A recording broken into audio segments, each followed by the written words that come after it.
15 doctors in one room, alarms screaming a billionaire turning gray, while everyone spoke Latin at the monitors, and me, a kid with a mop, thinking if I keep my mouth shut tonight, somebody's son doesn't go home.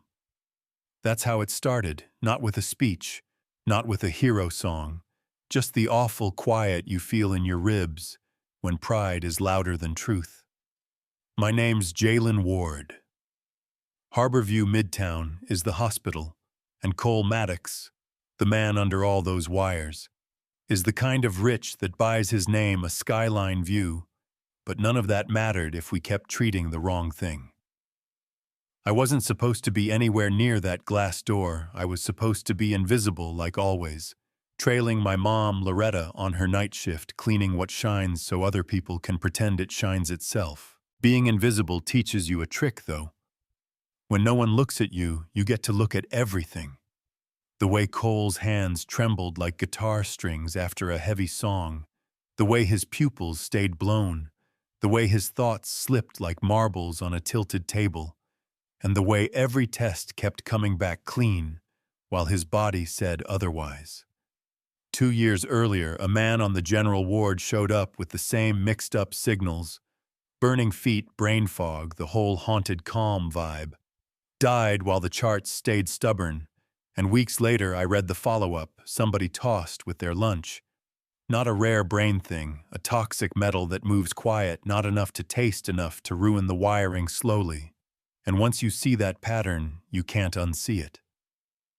So when I watched the nurse pour another dose built for the story they liked, not the story his symptoms were screaming, that fuse inside me lit, and I told myself I'd give it 12 hours, I'd try words, then I'd try proof. Dr. Halverson, chief attending, perfect haircut voice like a closed door, came out rubbing the bridge of his nose like he was polishing his credentials, and I said the thing I was not supposed to say, the thing that makes security look up even before someone calls them.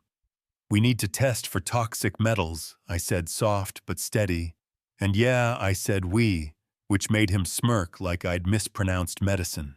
My mom squeezed my arm. Eyes down, baby. And I love her for trying to shelter me, but sometimes the only shelter is the truth, you know what I mean. He waved the guards over with 2 fingers and told me this was a restricted floor, and I told him if he didn't test within 12 hours, he'd be writing a letter to the family that started with, "We did everything we could," and ended with a lie, and he went red. The way people do when being wrong feels like an insult, not an option. And then, like the building wanted to pick a side, the monitor inside Cole's room wailed, and all that authority sprinted back through the door. We didn't go home. We circled the unit like 2 moths pretending to be part of the wallpaper, and when the hall thinned around shift change, I found the one person who'd ever talked to me like my brain wasn't a party crasher, Dr. Priya Rao, 3rd-year kindness with corners, and I gave her the pattern in one breath. Symptoms that don't match the pretty diagnosis, a well-meaning treatment that makes it worse, a shelf full of personal products. Nobody screens because they look expensive and clean, and one bottle that shimmered weird in the cup under bathroom light. She didn't brush me off, she just said, "Tell me more." And that's a kind of miracle you don't clap, for you protect. We moved like a heist, we didn't rehearse. Priya asked a nurse about weekend coverage. I slid into the bathroom like a reflection slides into a mirror, and that bottle looked back at me with that faint fish scale shine I couldn't shake. Then the door clicked, and power has a footstep, you learn that fast. "What are you doing?" Halverson said, every syllable a stop sign. "Collecting a sample," I said, keeping my voice in its lane. "If I'm wrong, we lose minutes. If I'm right, we save a life." He told me that wasn't my call, and I told him it could still be his decision, and Priya stepped in, cool as a cold pool, and said she'd sign the requisition, and he did the math the way men like him do. Risk times pride minus headlines, and cut the air with a hand like a judge. "Fine, run it, and when it's negative, I never want to see either of you on this floor." Waiting on a lab result while someone's dying is like watching a pot and begging it to boil out of mercy. We wiped what didn't need wiping, checked vents that weren't squeaking, untangled cords that weren't tangled. And when the call came, Priya's mouth did a little prayer shape before she said my name, and she walked back to the ICU without looking at me because the room deserved the news first. The team gathered the way people do when something holy might be happening in bare feet, and she said it plain. The sample tested strongly positive, and she didn't have to say the element, because every face could read the textbook by heart, and the room went soft in a way that meant we were finally doing the right thing. Orders changed hands, moved the air, lost that metallic taste it had carried for days, and Cole started coming back inch by inch, like someone found the other end of the rope in the well. And I didn't cheer, I didn't clap, I leaned on the glass and let relief wash over me, and then guilt for feeling good, before the man was out of the woods, and my mom handed me a coffee and said, "Don't drink it all, which is Loretta, for I'm proud of you, and also I'm scared of what happens next. And here's the twist. Stopping the poison isn't the end if a hand poured it on purpose. The quiet kind of crime needs a quiet kind of proof, so I opened the folder in my phone where I keep what people don't notice I'm noticing. Visitor logs on the wall, badge beeps by the door, boutique bags that say wellness, not ingredients, 3 regulars who could get close to Cole's stuff. Noah, the assistant, loyal and flustered, Gloria, the head nurse, tired and trusted, and Sabrina Vale, the ex, who walked in like rent was due, and the timestamp started writing a confession.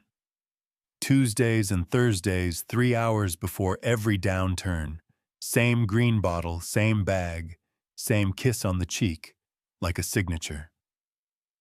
The day Sabrina came back with a fresh bag and a sweeter smile than usual, Priya was at the IV. Halverson was pretending to review a chart, and I stepped forward like the floor owed me a shot. "Where do you get that brand?" I asked, polite as church, and Sabrina tilted her head like I'd asked to borrow her car. "Excuse me." And I said we found a toxic metal in that bottle. Not enough to taste enough to break a man.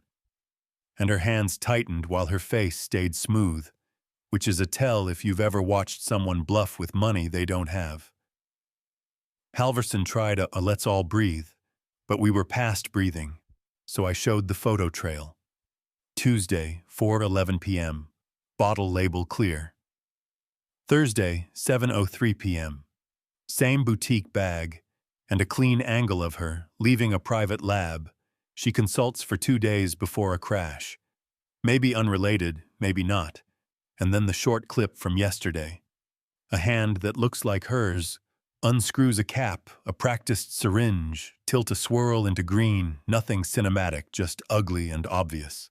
"You're a janitor's kid," she said.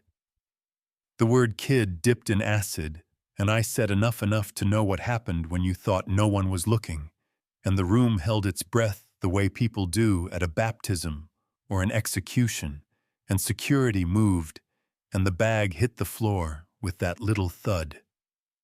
Truth makes when it stops pretending. They walked her out past the machines that had been so polite to her badge, and Priya squeezed my shoulder and didn't say anything, which was the best sentence I heard all year. The days after felt like sunrise, learning how to climb again. Cole stabilized, opened his eyes with that lost time look people get when they wake up to find the world kept dancing without them. He thanked the team like a gentleman, thanked Priya like a friend, and then he held my gaze a second longer, trying to place a face from a dream. "You saved me," he said, quiet, and my mom made a sound I'd only heard the day I was born. I wish I could tell you the apology from Halverson landed like confetti. Truth is, pride doesn't rearrange itself in an afternoon. 2 weeks later, by the vending machines, he said you were right. We should have listened sooner. And I said you had more to lose by being wrong. I had more to lose by being quiet. And he nodded the way a man nods when he doesn't know how to carry a new truth yet. 6 months later, I walked that same hall in a coat with my name stitched where people could see it. Jalen Ward, Jr., clinical consultant.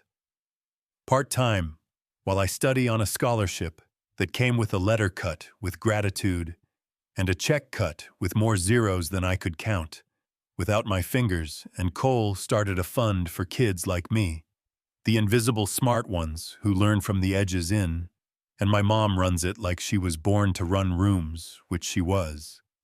And yeah, people still give me that look sometimes. Isn't that the kid from the night shift?